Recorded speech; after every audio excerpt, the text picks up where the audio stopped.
Hello students, today let us start with the topic composition of functions. Composition means two functions are used at a time. Let us consider three sets, set A, set B and set C. For set A, let input is x. A से B तक जाने के लिए from A to B let the function is f. यानी जब f कोई function है, जैसे मैंने यहाँ एग्जांपल लिया fx is equal to 2x plus 5 और आप इसमें 1 इनपुट डालते हो तो आंसर आएगा 7. तो 1 इनपुट और आंसर 7 इसमें रखा जाएगा. ये x इस फंक्शन के लिए डोमेन है और ये जो fx है सेट b ये इस फंक्शन के लिए कोडोमेन है. f की जो कोडोमेन है वो एक दूसरे फंक्शन के लिए अगर डोमेन हो जाए फिर हम ये वैल्यू इस दूसरे फंक्शन में डालें. जैसे हमने दूसरा एग्जांपल लिया gx x माइनस 5/7. तो पहले का जो आंसर 7 आया था वो आप इसमें डालो. 7 माइनस 5/2 आंसर इज 1. अब जो आंसर है वो इसमें है. f फंक्शन के लिए इनपुट इसमें है, आउटपुट इसमें है. इसके लिए ये डोमेन ये कोडोमेन. g फंक्शन के लिए ये डोमेन ये कोडोमेन. जैसे आप एक ब्रिज से गए और ये दूसरा ब्रिज और अगर हम एक डायरेक्ट ब्रिज रिप्रेजेंट करना चाहें तो this is called composition of two functions. मैंने एग्जांपल लिया fx is equal to 2x plus 5 और gx is equal to x minus 5/2. तो fx अगर हम इसको f ऑफ gx बोलते हैं, पहले g ऑपरेट होगा बाद में f ऑपरेट होगा.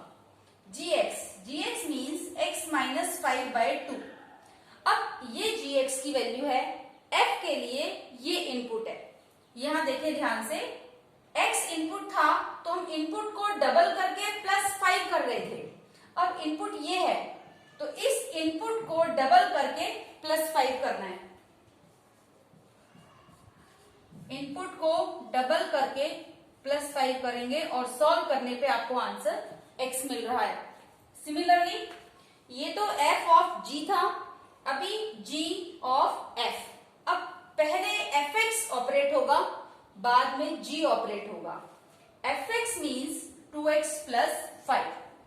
अब जैसे g के लिए x इनपुट था, अब g के लिए ये इनपुट हो गया. g फंक्शन क्या करता है, इनपुट में से 5 माइनस करके 2 से डिवाइड करता है. तो हम भी इनपुट में से 5 माइनस करके 2 से डिवाइड कर देंगे और आंसर आया x.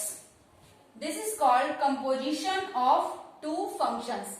सिमिलरली हम 3 फंक्शंस हो तो भी लगा सकते हैं. पहले g ऑपरेट होगा फिर f ऑपरेट होगा और अगर यहाँ पर h फंक्शन है तो बाद में सबसे लास्ट में h फंक्शन ऑपरेट होगा. मैंने एक्सरसाइज 1.3 का फर्स्ट क्वेश्चन लिया है. यहाँ पर f एक ऐसा फंक्शन है जिसके लिए डोमेन है 1, 3, 4 और को डोमेन है 1 to 5. जब आप f में फंक्शन में इनपुट 1 डालते हो तो ये आंसर 2 देता है. 3 इनपुट डालते हो तो आंसर 5 देता है. f फंक्शन में 4 इनपुट डालते हो तो आंसर 1 देता है. ऐसे ही g फंक्शन है, ये क्वेश्चन में दिया हुआ है. अब आपको g ऑफ f फाइंड करना है क्योंकि f पहले ऑपरेट होगा. इसकी तरह f पहले ऑपरेट होगा तो f के लिए इनपुट्स कौन कौन सी हैं, 1, 3, 4. तो f के लिए इनपुट 1, इनपुट 3, इनपुट 4. मैं फर्स्ट पार्ट आपको ऑपरेट करती हूं. g of f1. g of f1. अब पहले f1 ऑपरेट होगा. f1 मतलब f में 1 इनपुट डाली तो आंसर आया 2. तो f1 की वैल्यू 2 हो गई. अब आप g में 2 इनपुट डालेंगे, g फंक्शन में 2 डालेंगे तो आंसर क्या आ रहा है, 3. Similarly g of f3.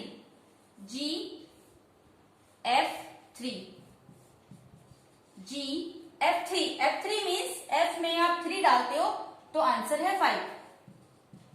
और जब आप g में 5 इनपुट डालते हो तो आंसर है 1. तो इसका आंसर 1 हो गया. ऐसे ही आप इसका थर्ड पार्ट कर सकते हैं.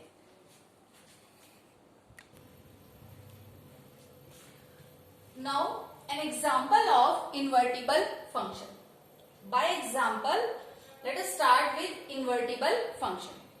Invertible function क्या है? एक फंक्शन जिसमें हम 1 डालते हैं और उसका आंसर 7 आता है। तो कोई ऐसा फंक्शन होना चाहिए जो वापस 7 को 1 की तरफ भेज दे, वही इनवर्स फंक्शन है। सिंपल है। मैंने कोई एग्जांपल लिया, fx is equal to 2x plus 5, gx is equal to x minus 5/2। जैसे ही आप f में 1 इनपुट डालते हो, f में 1 डालो, आंसर 7 आ रहा है, तो 1 जा रहा है 7 पे।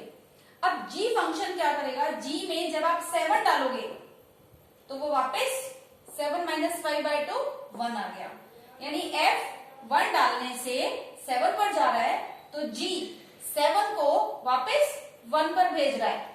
सिमिलरली अगर हम f में 2 डालते हैं तो 4 प्लस 5 9 आएगा, 2 जा रहा है 9 पर f फंक्शन में, तो वही g फंक्शन अब आप उसमें 9 डालेंगे तो आंसर आपका 2 आ जाएगा। इसी g फंक्शन को हम f इनवर्स फंक्शन कहते हैं। अगर हम ऐसा एक फंक्शन ढूंढ पाए तो यही इसका इनवर्स है और ये फंक्शन इन्वर्टिबल फंक्शन हो गया। बट ऐसा तभी हो पाता है जब आपका फंक्शन 1 1 भी हो और ऑन टू भी हो, 1 1 भी हो और ऑन टू भी हो, दैट इज बाइजेक्टिव। और sometimes we can say an invertible function is bijective or a bijective function is invertible। अब ऐसा क्यों है?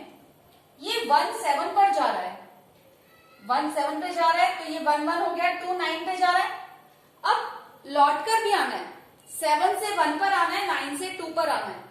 अगर ये फंक्शन मैनी 1 होता, यानी 2 भी 7 पर जाता, तो ये मैनी 1 हो गया, तो f1 और f2 तो बन जाएंगे, लेकिन जब आप g में 7 डालोगे तो उधर से g फंक्शन वो फंक्शन ही नहीं होगा, क्योंकि एक एंट्री से 2 आउटपुट आ रही है, इसलिए इसका 1 1 होना बहुत जरूरी है।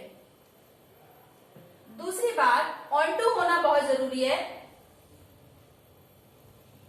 अगर यहां पर एक और आउटपुट है 5, कोई भी ऐसी इनपुट नहीं है f में डालें और आंसर 5 आ जाए, तो जब आप लौटकर g फंक्शन में आओगे, f फंक्शन ऑन टू नहीं है, ठीक है, जब आप g फंक्शन अप्लाई करोगे या इनवर्स को सर्च करोगे, तो जब आप 5 डालोगे g में, तो वो कहां आएगा?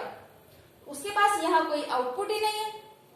तो f फंक्शन 1 1 भी होना चाहिए, ऑन टू भी होना चाहिए, only then it is invertible. f function के लिए जो डोमेन है वो g फंक्शन की कोडोमेन है, और f के लिए जो कोडोमेन है वो g फंक्शन की डोमेन है। इसे फिर से एक बार ध्यान से देखें।